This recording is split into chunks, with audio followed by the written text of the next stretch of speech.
اس کے چچا چاچی کی میتیں گھر لائی گئیں اور ان کی ایک 6 سال کی بیٹی روحما تھی، اور اس کے ننیال والے اسے لے نہ جائیں اسی لیے اس کا نکاح محض 6 سال کی بچی سے کروا دیا گیا تھا۔ ننیال والے دل محسوس کر وہاں سے چلے گئے۔ وہ ننھی سی گڑیا سے کھیلنے والی بچی کے سائے سے بھی بھاگتا تھا، اور جس دن بڑے ابا نے اسے اپنے ساتھ کمرے میں سلانے کو کہا تو وہ غصے سے پاگل ہو گیا، مگر بڑے ابا کے غصے کے آگے اس کی ایک نہ چلی، اور وہ ننھی سی روحما کے اس کے ساتھ بیڈ پر سوئی اور وہ اسے بھیا سمجھتی تھی۔ وہ اپنا نصیب کوستا، اور پھر جب وہ ہائر اسٹڈی کے لیے لندن گیا تو واپس آیا ہی نہیں۔ اب بیبی کی منت سماجت پر وہ ان سے 1 ہفتے کے لیے ملنے آیا تھا۔ وہاں اس کا ہوٹل تھا تو وہ زیادہ چھٹیاں نہیں لے سکتا تھا۔ وہ سرد آہ بھرتا واپس آ کر لیٹ گیا۔ پھر اگلے دن بڑے ابا نے انہیں ساتھ لیا اور روحما کا ویزا لگوانے کے لیے اپلائی کر دیا۔ وہ تو صدمے سے پاگل ہو گیا تھا۔ دن گزرے تو وہ لندن واپس آ گیا اور روحما کا ویزا 1 مہینے تک لگنا تھا، تو وہ یہاں آنے والی تھی، مگر وہ یہ بات اریحا کو کیسے بتاتا، یہ سمجھ نہیں آ رہا تھا۔ کام کی مصروفیت کی وجہ سے اسے اریحا کو کچھ بتانا یاد نہیں رہا، اور جس دن اس کے ہوٹل میں ایک بہت بڑا ایونٹ تھا، اسے 1 دن پہلے بڑے ابا کی کال آئی اور انہوں نے کہا کہ کل صبح کی فلائٹ سے روحما لندن آ رہی ہے، تم اسے ایئرپورٹ سے پک کر لو۔ اس بات کو سن کر اس کا دماغ جیسے معاف ہو گیا، مگر چار و ناچار اسے پک تو کرنا ہی تھا۔ تو اگلے دن صبح اس نے خود جانے کے بجائے اپنے مینیجر کو بھیج دیا۔ وہ خود سارا دن گھر سے باہر ہی رہا، اور رات گئے وہ جب واپس آیا تو کمرے میں اپنے بیڈ پر کمبل تانے وجود کو دیکھ کر ٹھٹک گیا۔ واٹ دا ہیل، یہ لڑکی میرے بستر میں کیا کر رہی ہے؟ وہ غصے سے بڑبڑاتا اس کی طرف بڑھا اور اس کے کاندھے کو ہلاتے اسے پکار کر بولا، اے لڑکی اٹھو یہاں سے اور جا کر باہر لاؤنج میں سو جاؤ۔ کمبل ہٹاتے جیسے ہی وہ اٹھی تو وہ مبہوت سا رہ گیا۔ اس قدر کامل حسن تھا اور کچھ نوخیز انچھوئی کلی تھی جو شاید اسی لیے اتنی خوبصورت تھی۔ وہ اس کی سیاہ موٹی موٹی ہرنی جیسی آنکھوں سے نگاہیں چراتے ہوئے بولا، مجھے اپنے بستر کے علاوہ کہیں نیند نہیں آتی، تو اس لیے تم یہاں سے باہر چلی جاؤ اور صوفے پر سو جاؤ۔ اس نے کہا تو وہ چپ چاپ اٹھی اور اس کے ہاتھوں میں موجود چوڑیوں کے کھنکنے سے ایک ارتعاش سا پیدا ہوا۔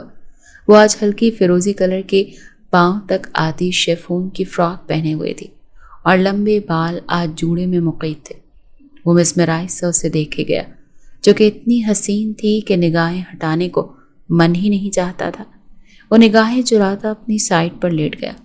کچھ ہی دیر میں وہ سو چکا تھا، ہمیشہ کی طرح۔ رات کے آخری پہر اس کی آنکھ کھلی تو اس نے گھڑی پر ٹائم دیکھا اور اپنا آفس ورک کرنے کے لیے اٹھ کر واش روم کی جانب بڑھ گیا۔ منہ ہاتھ دھونے کے بعد وہ کافی بنانے کے ارادے سے باہر آیا تو صوفے پر لیٹی اس لڑکی کو دیکھ کر وہ چونک گیا۔ وہ سردی کی وجہ سے اپنے آپ کو سمیٹ کر سوئی ہوئی تھی۔ او مائی گاڈ، میں نے بھی اس کو کمفرٹر نہیں دیا اور یہ پاگل لڑکی پوری رات اسی طرح سے سردی میں سوئی رہی۔ وہ تعصب سے سوچتا واپس گیا اور اپنے کمرے کے بیڈ پر پڑا ہوا کمفرٹر اٹھا کر اس پر اڑانے لگا تو اس کی آنکھ کھل گئی۔ وہ آنکھیں ملتے ہوئے اٹھ کر بیٹھ گئی۔ آئی ایم سوری، تمہاری نیند خراب کر دی۔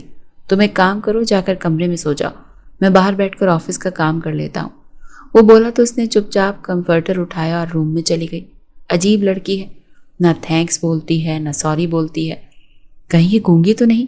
نہیں، ایسا نہیں ہو سکتا، بچپن میں تو بہت زیادہ بولتی تھی۔ خود ہی سے سوال اور جواب کرنے لگا۔ پھر سر جھٹک کر وہ کچن میں بڑھا اور اپنی کافی بنا کر اپنا آفس ورک کرنے لگا۔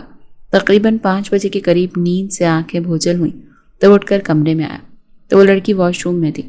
پھر وہ باہر نکلی تو بنا دوپٹے کے اس کا وجود دیکھ کر وہ اپنی نگاہیں نہیں ہٹا پایا۔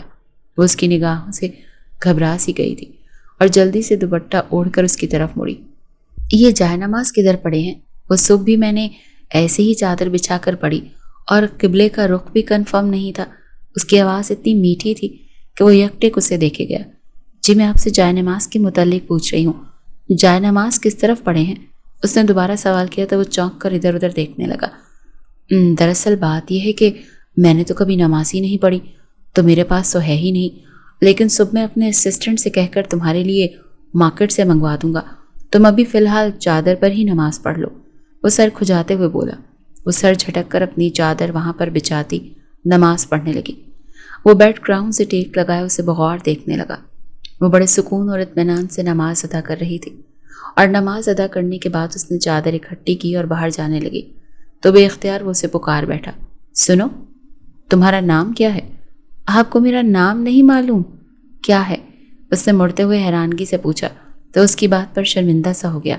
نہیں، دراصل میں تمہارا نام جانتا تھا، لیکن تمہارا نام شاید بہت مشکل ہے تو مجھے یاد ہی نہیں رہا، فی الحال بھول گیا ہوں، آئی ایم سوری، وہ آہستہ سے بولا۔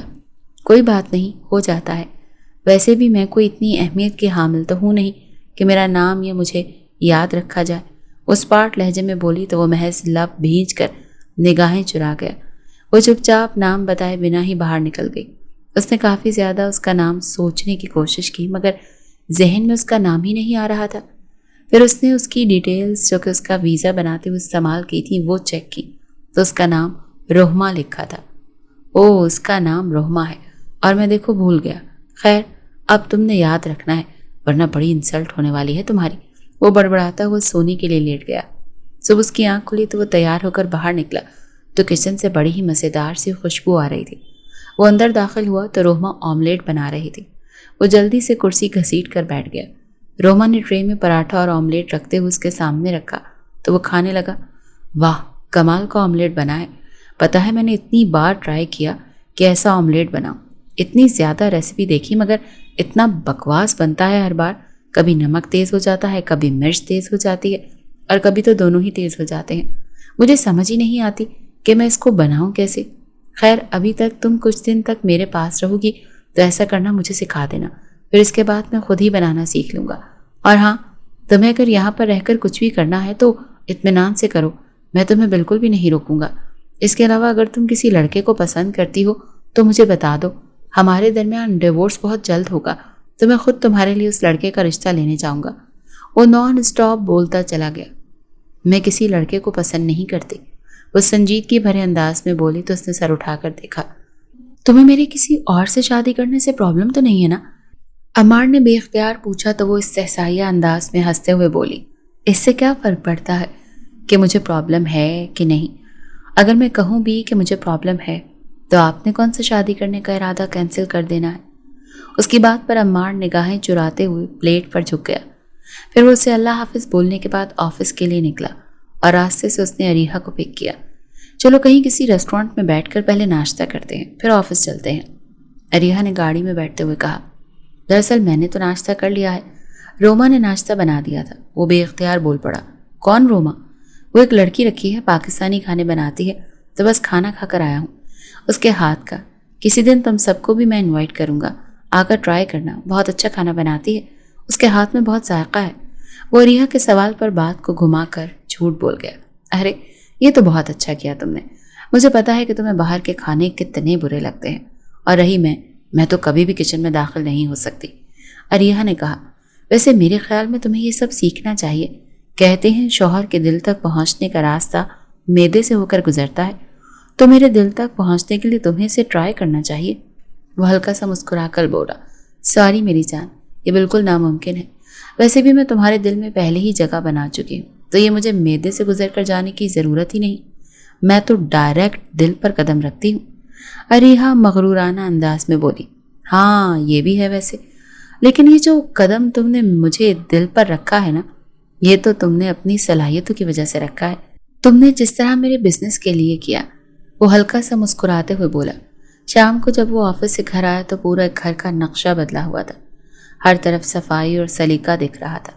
وہ کمرے میں آیا تو ہر چیز اپنے ٹھکانے پر موجود تھی۔ وہ واش روم میں گیا تو اس کا باتھ روم وہاں پر موجود نہیں تھا۔ وہ رحمہ کو پکارتے ہوئے کچن میں آیا تو وہ مڑ کر اسے سوالیہ نگاہوں سے دیکھنے لگی۔ یہ میرا باتھ روم کہاں ہے؟ اس نے پوچھا۔ وہ واش روم میں پڑا تھا تو مجھے لگا کہ دھونے والا ہے تو میں نے دھو دیا، وہ آہستہ سے بولی۔ ارے اس کی کیا ضرورت تھی، وہ میں ہر ہفتے لانڈری میں دے دیتا ہوں، ویسے بھی وہ دھونے والا نہیں تھا، میں نے صبح ہی استعمال کیا تھا اور پھر میں شام کو بھی وہی کر لیتا ہوں، وہ جھنجھلا کر بولا۔ اب پورے ہفتے میں ایک ہی استعمال کرتے ہیں؟ چھی گندے، وہ ناک منہ چڑھا کر بولی۔ میں نے کب کہا کہ میں پورے ہفتے میں ایک ہی یوز کرتا ہوں؟ میں نے یہ کہا کہ صبح کو تو یوز کرتا ہوں، شام کو آ کر بھی وہی یوز کر لیتا ہوں، وہ جھلا کر بولا۔ اللہ اللہ، اس سے پہلے جو آپ نے کہا میں ہفتے بعد لانڈری میں دیتا ہوں تو اس کا مطلب ہوا نا کہ پورا ہفتہ یوز کرتے ہیں، پھر لانڈری میں جاتا ہے، پھر دھل کر آتا ہے، وہ منہ بنا کر بولی۔ او گاڈ لڑکی، کل تمہارے آنے سے پہلے میں نے صبح لانڈری میں کپڑے دے دیے تھے جس میں میرے 7 باتھ روب تھے، اور یہ 8واں زائد ہوتا ہے جو کہ میں آج کے دن پہنتا ہوں، اور کل صبح صبح میرے کپڑے لانڈری سے آ جائیں گے اور پھر کل میں انہیں یوز کرنا شروع کروں گا۔ آئی سمجھ میں بات؟ وہ وضاحت پیش کرتے ہوئے بولا۔ جی آ گئی ہے سمجھ، اب آپ ایسے ہی نہا لیں کیونکہ وہ ابھی گیلا ہوگا، وہ اطمینان بھرے انداز میں بولتی اپنا کام کرنے لگی۔ ایسے کیسے نہا سکتا ہوں میں؟ مجھے نہانے کے بعد باتھ روب پہننے کی عادت ہے، وہ جھلا کر بولا۔ آج اگر آپ یوز نہیں کریں گے تو کچھ بھی نہیں ہوگا، آپ نہانے کے بعد اپنا سوٹ پہن لیجئے۔ بہت شکریہ آپ کے مشورے کے لیے، لیکن میں جب تک خود کو ڈرائی نہ کر لوں تب تک میں کپڑے نہیں پہنتا۔ مجھے ہمیشہ سے ہی ایسے نہانے کے بعد باتھ روب پہننے کی عادت ہے۔ خیر اب کرنا تو پڑے گا۔ وہ سرد آہ بھرتا ہوا اپنے کمرے میں آیا اور اپنا ٹال لے کر واش روم کی جانب بڑھ گیا۔ پھر وہ فریش ہونے کے بعد اپنا ٹال باندھتا اپنے دھیان میں باہر نکلا کہ وارڈروب سے اپنے کپڑے لے کر پلٹتی رحمہ سے اتنی زور سے ٹکرایا کہ اسے لیتا زمین پر ایسے گرا کہ خود پیٹھ کے بل تھا اور وہ اس کے اوپر۔ وہ جلدی سے اس کے اوپر سے اٹھنے لگی مگر دوبارہ سے پھسل کر وہ دوبارہ اس کے اوپر اور اس کے لب سینے پر عین دل کے مقام پر ٹکرائے تو ایک برقی رمق پورے وجود میں دوڑ گئی اور ہاتھ بے اختیار کمر کے گرد لپیٹ گیا۔ وہ ہڑبڑا کر پھر سے اٹھی مگر اس کی کمر میں ہاتھ ہونے کی وجہ سے دوبارہ سے گری اور اب کی بار اس کے لبوں سے لب ٹکرائے تھے۔ وہ بے اختیار اس کے پہلو میں گرتا، اس کے بازوؤں کو سر کے اوپر جکڑے انہیں دسترس میں لے گیا۔ وہ اس کی گرفت میں مچل رہی تھی۔ پھر حلق میں اس کے آنسوں کا نمکین ذائقہ گیا تو وہ آہستہ سے اسے چھوڑتا پیچھے ہوا۔ وہ تیزی سے زمین سے اٹھ کر تقریباً بھاگتے ہوئے خود کو واش روم میں بند کر چکی تھی۔ وہ سر تھامے صوفے پر بیٹھ گیا۔ او مائی گاڈ، یہ کیا ہو گیا تھا؟ ایسے کیسے کر دیا میں نے؟ یہ کیا سوچتی ہوگی میرے متعلق؟ وہ خود کو کوسنے لگا۔ پھر کافی دیر کے بعد وہ واش روم سے نکلی اور بنا کچھ بولے باہر نکل گئی۔ وہ کپڑے بدلتا باہر آیا تو ٹیبل پر کھانا لگا رہی تھی۔ وہ کرسی گھسیٹتا بیٹھ گیا اور ہمت کر کے نگاہیں اٹھا کر اسے دیکھا تو اس کا چہرہ رونے سے سرخ ہوا تھا۔ ریئلی سوری، میں یہ سب نہیں کرنا چاہتا تھا، پتہ نہیں کیسے ہو گیا۔ پلیز تم اس بات کا کوئی مطلب نہ لینا، انسان ہوں، بہک سکتا ہوں، وہ آہستہ سے بولا۔ اس کی بات کے جواب میں بنا کچھ بولے مڑی اور اپنا کھانا ٹرے میں ڈال کر باہر نکل گئی۔ توبہ، کتنا نخرہ ہے اس لڑکی کا، کیا ہو گیا ہے؟ چھو ہی تو لیا نا، بیوی ہے میری، اگر چھو بھی لیا تو حرجی کیا تھا؟ وہ دل ہی دل میں کڑتے ہوئے سوچے گیا۔ پھر کھانا کھانے کے بعد وہ اٹھا اور کمرے میں چلا گیا۔ اگلے دن جب آنکھ کھلی تو وہ کافی لیٹ تھا۔ اس نے جلدی سے اپنے کپڑے چینج کیے اور اپنا بیگ اٹھا کر آفس کے لیے نکل آیا۔ آفس میں بھی وہ سارا دن عجیب سا بیہیو کرتا رہا اور اریہا اس بات پر اس سے ناراض بھی ہو گئی کیونکہ وہ اس کی کسی بھی بات کو دھیان سے سن ہی نہیں پا رہا تھا۔ وہ اب اسے منانے کے لیے ایک ریسٹورانٹ میں لے آیا۔ سو کیا لوگی؟ اس نے مینیو کارڈ دیکھتے ہوئے پوچھا۔ تم یہ سب چھوڑو اور یہ بتاؤ کہ تمہارا دھیان کدھر ہے آج؟ تم بالکل بھی اپنے کام پر توجہ نہیں دے پا رہے تھے۔ تمہاری پریزنٹیشن بھی بہت الجھی ہوئی تھی۔ مسٹر کارگل امپریس ہی نہیں لگے۔ وجہ بتاؤ مجھے، اریہا نے مینیو کارڈ چھینتے ہوئے کہا۔ یار کوئی وجہ نہیں ہے، بس سر درد ہے، بتایا تو تھا تمہیں، وہ نگاہیں ملائے بغیر بولا۔ اوکے سب چھوڑو، اب یہ بتاؤ کہ نیکسٹ ویک جو پارٹی ہے اس میں ہمارے ریسٹورنٹ کی اسپیشل ڈش پاکستانی مانگ رہے ہیں، سو کیا بریانی بنا پائے گی تمہاری وہ نوکرانی؟ اریہا کی بات پر وہ چونک گیا۔ اتنی بریانی کیسے بنائے گی وہ؟ اریہا وہ چھوٹا موٹا کام کر سکتی ہے یار، وہ جلدی سے بولا۔ ہم نے وہ بریانی صرف مسٹر کارگل اور اس کے اسٹاف کو سرو کرنی ہے، 2-3 کلو کافی ہوگی، اور اتنی تو وہ بنا ہی سکتی ہے نا۔ تم جانتے ہو نا کہ وہ پہلے ہی تمہاری پریزنٹیشن سے سیٹسفائیڈ نہیں ہے۔ اگر انہیں ان کی پسند کا مینیو نہ ملا تو یہ نہ ہو کہ وہ یہ ایونٹ ہمیں دے ہی نہ، سو پلیز اسے کہو کہ وہ یہ کرے، اریہا نے کہا۔ چلو ٹھیک ہے، میں بات کر کے پھر بتا دیتا ہوں تمہیں، وہ اپنی کن پٹیاں دباتے ہوئے بولا۔ مجھے لگ رہا ہے تمہارے واقعی سر میں بہت زیادہ درد ہے، تو ایسا کرو کہ جا کر آرام کرو کچھ دیر، اریہا نے کہا تو وہ اٹھ کر کھڑا ہو گیا۔ وہ گھر پہنچا تو رحمہ ہمیشہ کی طرح خود کو کسی کام میں الجھائے ہوئے تھی۔ وہ کچن کو چمکانے میں مصروف تھی۔ فیروزی کلر کی شارٹ شرٹ اور شلوار کے ساتھ دوپٹہ کمر کے گرد بندھا وہ اسٹول پر چڑھی کیبنٹ چمکانے میں مصروف تھی۔ وہ ہلکا سا اس کے پاس جا کر کنگھارا تو وہ ڈر کر پیچھے کو ہونے لگی تو اس کا پاؤں پھسلا اور اس سے پہلے کہ وہ گرتی اسے اپنی باہوں میں تھام گیا. اس کے گلے میں باہیں ڈالے اس کے بہت قریب تھی کہ اس کی سانسیں سانسوں سے ٹکرا رہی تھی. وہ آہستہ سے اس زمین پر اتارتا پیچھے ہوا تو وہ جلدی سے اپنے کمر کے گرد لپیٹا دوپٹہ کھولتی شانوں پر لے گئی. یہ سب کرنے کی کیا ضرورت ہے؟ ہفتے کے بعد وہ کام والی آتی ہے، تم اسے سب بتا دینا، وہ کر لے گی. اس نے کہا. اسے اگر کرنا ہوتا تو بنا کہے بھی کرتی. اتنا گند ہے آپ کے گھر میں، مجھے تو دیکھ کر ہی الجھن ہو رہی تھی. کوئی چیز کسی جگہ پر نہیں ہے. ویسے بھی مجھے یہ سب کرنے کی عادت ہے، میں فارغ نہیں بیٹھ سکتی. وہ تیز لہجے میں بولی. کام والی ہیں تو پھر ایسے ہی کام کرتی ہیں نا. اب میں نے کبھی اسے نہ کہا کہ یہ کر دو وہ کر دو، اور نہ ہی میں کسی کے کام میں دخل اندازی دیتا ہوں. وہ سر جھٹک کر بولا تو وہ بنا کچھ کہے اپنا باقی کام نمٹانے لگی. کچھ دیر تک وہ اسے دیکھتا رہا کہ وہ اس سے کوئی بات کرے گی. پھر وہ مایوس سا ہو کر اپنے کمرے کی جانب بڑھ گیا. کپڑے چینج کرنے کے بعد وہ جب آ کر بیٹھا تو اسی وقت روہما اس کے لیے گرما گرم چائے بنا کر لے آئی. تھینک یو سو مچ، مجھے اس کی بہت زیادہ طلب محسوس ہو رہی تھی. وہ اسے تشکر بھری نگاہوں سے دیکھتے ہوئے بولا. وہ واپس پلٹنے لگی تو عمار نے اسے ایک دم پکارا. سنو روہما، پلیز یہاں 1 منٹ کے لیے بیٹھنا، مجھے تم سے بہت ضروری بات کرنی ہے. وہ بنا کچھ بولے فرما برداری سے چپ چاپ اس کے سامنے بیٹھ گئی. ایکچولی میں ایونٹ پلانر ہوں، مطلب لوگوں کے ایونٹ پارٹیز وغیرہ آرگنائز کرتا ہوں. مسٹر کارگل کے بیٹے کی شادی ہے اور وہ بہت زیادہ بڑے پیمانے پر ہے، جو کہ ہمارے لیے سب سے بڑا پروجیکٹ ہوگا. تو وہ ہماری کچھ ڈشز وغیرہ چکھنا چاہتے ہیں. تو کیا تم پلیز بریانی بنا دو گی پلیز؟ عمار نے التجائی انداز میں پوچھا. جی کر دوں گی، کوئی پرابلم نہیں. وہ سر جھکائے ہوئے آہستہ سے بولی. تھینک یو سو مچ، تم فکر مت کرو، تمہیں اس کی پے ضرور ملے گی. تم ایک طرح سے سمجھو کہ تم یہ جاب کر رہی ہو میرے لیے، اور میں تمہیں اس کی پیمنٹ دوں گا. عمار نے کہا تو اس نے نگاہیں اٹھا کر اسے دیکھا اور آہستہ سے بولی. نہیں، مجھے اس کی ضرورت نہیں ہے. میں نے ان پیسوں کا کیا کرنا ہے؟ وہاں گھر میں بھی مجھے بڑے بابا اور تایا ابو سب کچھ لا کر دیتے تھے، اور یہاں پر آپ لا دیتے ہیں، تو کوئی بات نہیں. وہ آہستہ سے بولتی ہوئی اٹھ کھڑی ہوئی. اس کے کمرے سے جانے کے بعد اس نے ان 3-4 دنوں کے متعلق سوچا تو اسے یاد ہے کہ اس نے ان 3-4 دنوں میں سے ایک بار بھی اس سے نہیں پوچھا کہ اسے کسی چیز کی ضرورت ہے کہ نہیں، یا اسے کوئی چیز پسند ہے تو وہ اس کے متعلق کچھ بھی نہیں جانتا تھا. اسے شرمندگی سی محسوس ہوئی، اور پھر وہ دل میں ارادہ باندھ چکا تھا کہ وہ جب تک اس کی زندگی میں ہے وہ اس کی ہر قسم کی ضروریات کو پورا کرے گا. پورا ہفتہ گزر چکا تھا. وہ اسے شاپنگ کے لیے کہتا رہا مگر وہ ہر بار نہ کہہ دیتی تھی. مگر اس نے ایک کام کیا تھا کہ اس نے بڑے ابا کو فون کر کے اس کے لیے کچھ ڈریسز وغیرہ منگوا لیے تھے جو کہ اس کا دوست آج ہی لے کر آیا تھا.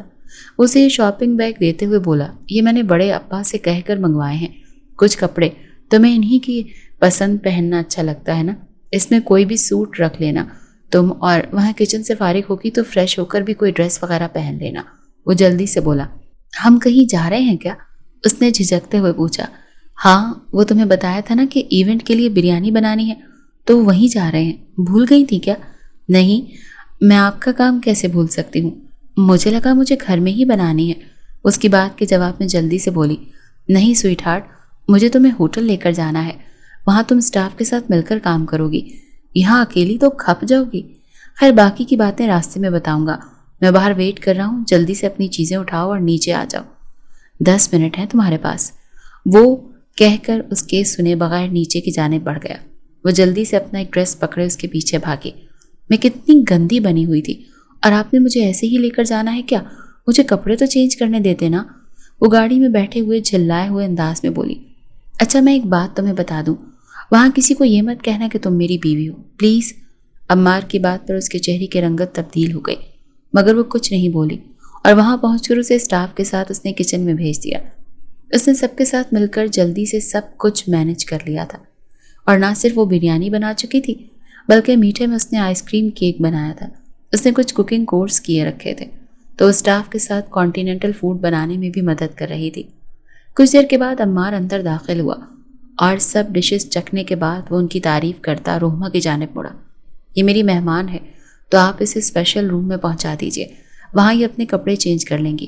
وہ اپنے مینیجر سے بولتا اس کی طرف مڑا. روہما آپ پلیز ان کے ساتھ جائیے اور جا کر کپڑے وغیرہ چینج کریں، اگر آرام کرنا چاہتی ہیں تو آرام کر لیجیے گا. وہ نرم لہجے میں بولتا پلٹنے ہی لگا کہ فریش سی اریحا اندر داخل ہوئی۔ اوہ، تو یہ ہے وہ لڑکی، یہ تو کافی خوبصورت ہے، اریحا نے چپتی ہوئی نگاہوں سے دیکھتے ہوئے کہا۔ وہ بنا کچھ بولے مینیجر کے ساتھ روم میں چلی گئی۔ وہ اور اریحا سب مہمانوں کو اٹینڈ کرنے لگے تھے۔ کچھ دیر کے بعد مسٹر کارگل کے ہونے والی بہو اور بیٹے کی انٹری تھی، مگر اس وقت لائٹس آف ہو گئیں اور سپاٹ لائٹس سیڑھیوں کے پاس آ کر کھڑی روہما پر پڑی۔ وہ گھبرا کر ادھر ادھر دیکھ رہی تھی۔ وہ مبہوت سا رہ گیا۔ ایسا لگ رہا تھا کہ آسمان سے کوئی اپسرا اتر آئی ہے۔ باقی سب بھی اسے ہی دیکھ رہے تھے۔ ہٹاؤ یہ لائٹ، یہ سپاٹ لائٹ مسٹر کارگل کے بیٹے اور بہو پر مارنی تھی، مگر تم لوگ کس پر مار رہے ہو؟ پاگل بے وقوف، اریحا اسٹاف پر برس پڑی تو انہوں نے جلدی سے سپاٹ لائٹ بند کی اور ساتھ ہی پورے ہال کی لائٹس آن ہو گئی۔ وہ تیزی سے پلٹ کر وہاں سے چلی گئی۔ کون تھی یہ لڑکی؟ مسٹر عمار، مسٹر کارگل نے پوچھا۔ دراصل وہ ہمارے اسٹاف ممبر کی ہیلپ کرنے آئی تھی۔ مسٹر عمار کی پرسنل شیف ہے، ان کے لیے گھر میں کھانا وغیرہ بناتی ہے۔